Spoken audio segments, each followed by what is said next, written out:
أعوذ بالله من الشيطان الرجيم. بسم الله الرحمن الرحيم. أرأيت الذي يكذب بالدين فذلك الذي يدعو اليتيم ولا يحض على طعام المسكين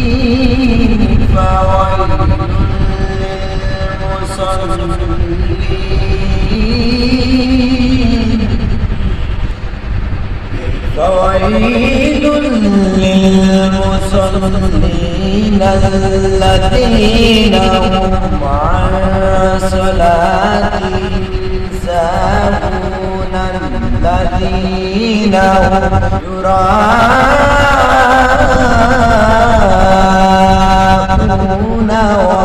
ويمنعون الماعون